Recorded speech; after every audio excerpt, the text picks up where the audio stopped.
Budgeting. Nobody's favorite topic, but something everybody needs to do, especially if you're a business owner or a manager. Hi everybody, welcome back. I'm Erin Geibel once again with Basic Business Finance.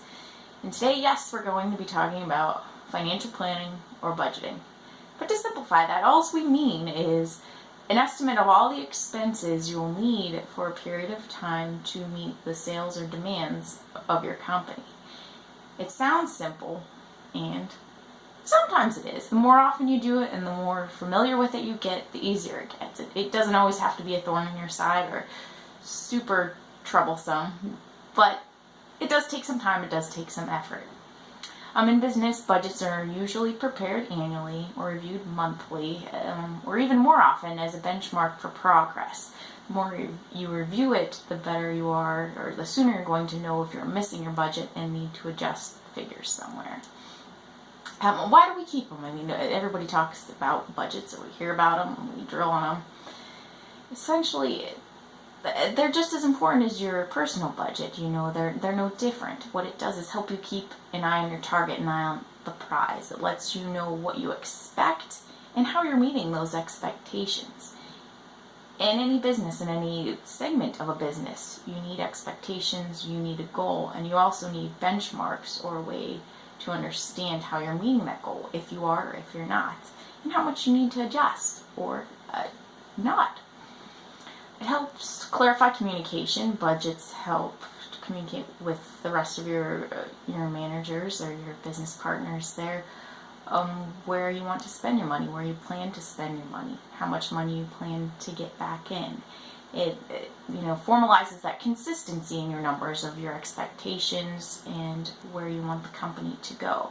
It also empowers the people involved when you set up a budget to know their opinion matters, what they have to input. It goes into the budget that it really is part of your company and that you do trust their understanding. So budgets, they set a direction for you. They clarify that communication across the company. They help you keep consistent with those goals, and they empower all the people involved. So, this simple bunch of numbers really could have a big impact on your company and the results of any period. So how do you start a budget?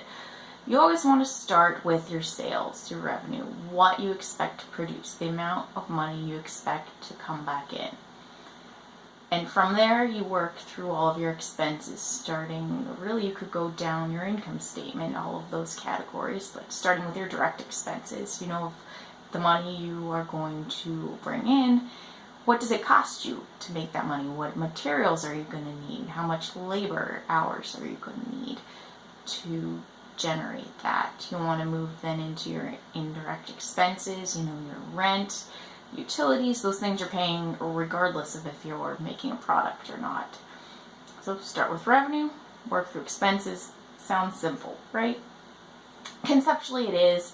I truly understand once you put it on paper it gets a little more detailed, it gets a little tougher. But again, stick with the concept, stick with simple. Big tip I tell everybody is document those expectations, where you come up with those numbers. Write that down somewhere. So if you're missing your budget or you're missing your target, you can look back and see why. You can adjust, not only that period or that mark you missed, but any others that might have been based on a faulty expectation. Or maybe it wasn't the expectation, maybe something really changed in your market. So definitely document all these calculations, document how you came up with the numbers you did in your budget. You also want to keep in mind cash flow when you're making your budget. You always want to calculate that in to make sure you have enough cash on hand.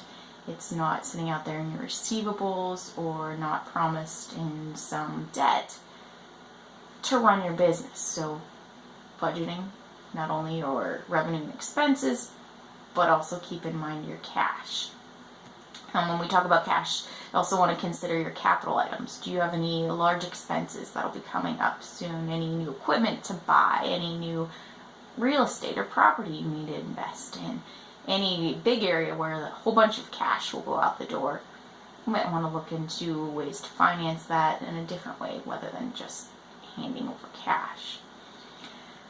So after you have your budget set up, you have it laid out, throughout the year you're going to want to look at it. And it's suggested at least monthly or when you make a big purchase. But really look at that thing as often as you want to, as often as you feel comfortable with. Making adjustments or making notes, changes to your budget can happen too. If you do overspend in one area, go ahead and adjust it, make that mark, but consider future too.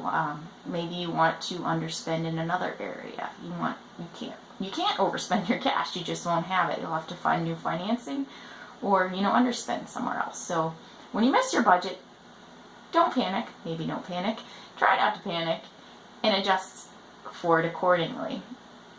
Some ways you might need to negotiate with vendors. If they promised you something, a price that you based your budget off of, hopefully you have that documented, like we said. But then go back to those vendors and have them hit that price, hit that mark, help you out with your budget.